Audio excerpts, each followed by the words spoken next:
Bismillahirrahmanirrahim. Assalamualaikum warahmatullahi wabarakatuh. Alhamdulillahirabbil alamin. Assalatu wassalamu ala asrafil anbiya'i wal mursalin wa ala alihi wa sahbihi rasulillahi ajma'in. Perkenalkan, nama saya Hendra dengan NIM 2123225. Baik, kesempatan saya akan membawa untuk memenuhi UTS saya pada kuliah Sejarah Peradaban. Dosen pengampu Ibu Kori Didi Muslim M.Hum. Baik, pada kesempatan kali ini saya akan membahas tentang dinasti Mughal. Peradaban Islam di India sempat menorehkan tinta emas kejayaannya. Salah satunya ketika kerajaan Mughal berdiri dan tumbuh dengan pesat. Pada era tersebut Mughal menjadi negara adikuasa dan tercatat sebagai salah satu kerajaan terbesar di dunia. Nah, kemudian Kekaisar Mughal ini menguasai hampir semua daratan di India, bahkan meluas hingga ke Pakistan.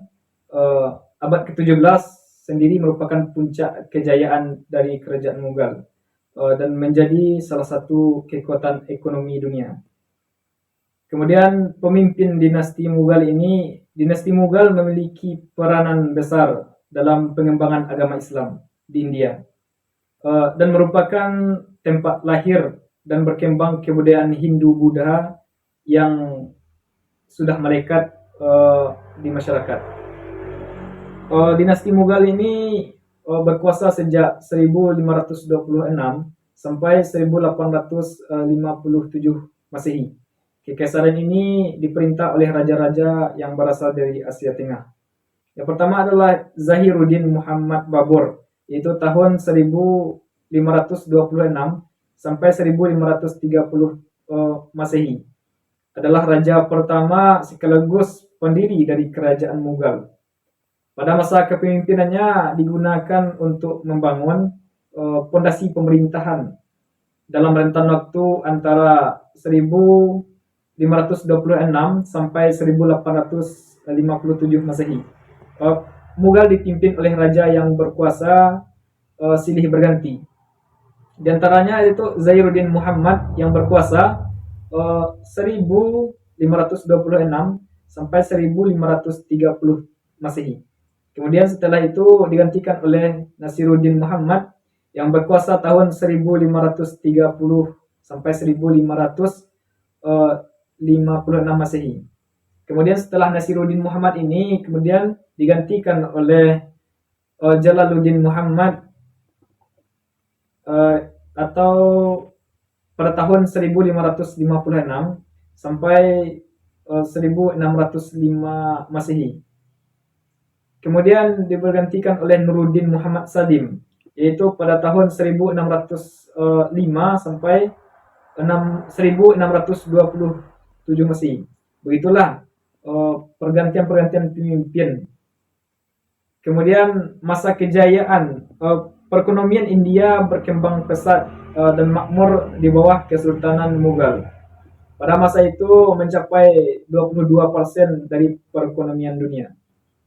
Kemudian kaisar ketikanya yaitu pada tahun 1556 sampai 1605 Masehi. Mughal telah mencapai masa keemasannya pada tahun 1700 Masehi. Pendapatan domestik Mughal di India ini telah meningkat menjadi 24%. Yang tadinya 22% dari perekonomian dunia, kemudian menjadi 24% dari perekonomian dunia. Kekaisaran Mughal menjadi kekuatan ekonomi yang luar biasa dan dominan di dunia. Pada masa kaisar ketikanya antara tahun 1556 sampai 1605, yaitu Jalaluddin Muhammad atau Akbar Khan yang lebih dikenal, adalah salah satu penguasa terbaik dalam sejarah manusia. Dengan wilayah kekuasaan yang luas, Akbar Khan ini menjalankan pemerintahan secara militeristik. Selain itu, Akbar Khan juga menerapkan kebijakan politik sulhul dan toleransi atau universal. Artinya semua rakyat India dipandang sama. Kemudian mereka tidak dibedakan antara etnis dan lain sebagainya. Kemudian di bidang militer, Mughal ini terkenal memiliki pasukan yang kuat. Terdiri dari pasukan gajah, kuda, dan meriam. Wilayah dibagi menjadi distrik dan subdistrik. Setiap distrik dipimpin oleh Sipah Salar, dan subdistrik ini dipimpin oleh Fokjar namanya. Melalui sistem inilah pasukan Mughal menaklukkan daerah-daerah di sekitarnya. Di bidang pendidikan, pengetahuan Mughal juga mencapai prestasi yang gemilang. Bangunan seperti masjid, sekolah, dan pustaka tersebar di wilayah kekuasaan Mughal. Pada tahun 1641, perpustakaan telah memiliki koleksi buku diperkirakan sebanyak 64.000, dan ilmu pengetahuan pun berkembang pesat pada masa itu. Di bidang arsitektur, kerajaan Mughal telah memiliki bangunan yang megah, seperti makam-makam yang arsitekturnya mantap. Kemajuan masa Akbar Khan ini atau Jalaluddin Muhammad ini masih bisa dipertahankan oleh 3 penguasa setelahnya, yakni Nuruddin Muhammad Salim, kemudian Sababuddin Muhammad Khurram atau Shah Jahan, dan Muhyiddin Muhammad Aurangzeb. Pada masa kepemimpinan Shah Jahan, pemerintahan pembangunan Taj Mahal antara tahun 1631 sampai 1643 Masehi. Itulah bangunan yang sampai pada saat sekarang ini masih kita kenal, dan termasuk pada salah satu keajaiban dunia pada masa peradaban pada masa dinasti Mughal ini.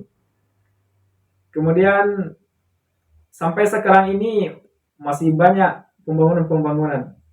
Kemudian ibrah atau pelajaran yang dapat kita ambil dari dinasti Mughal ini, tidak dapat dipungkiri bahwa Islam ini berada di suatu wilayah, ia akan membangun suatu peradaban yang tinggi di wilayah dia kuasai. Kemudian mereka kompak berkomitmen untuk memajukan negaranya, sampai bahkan mereka mengekspor barang-barang. Maka dari itu, kalau kita terapkan pada kita negara Indonesia ini, kita bisa menjadi negara adikuasa karena kita memiliki berbagai macam sumber lengkap di negara kita ini. Maka kalau pandai-pandai kita dan mengambil pelajaran dari kerajaan-kerajaan Islam sebelumnya, insya Allah Indonesia ini akan bisa maju seperti sebagaimana yang telah diterapkan oleh kerajaan-kerajaan Islam sebelumnya. Baik, mungkin itu yang dapat saya sampaikan pada kesempatan kali ini untuk memenuhi UTS saya. Saya akhiri. Assalamualaikum warahmatullahi wabarakatuh.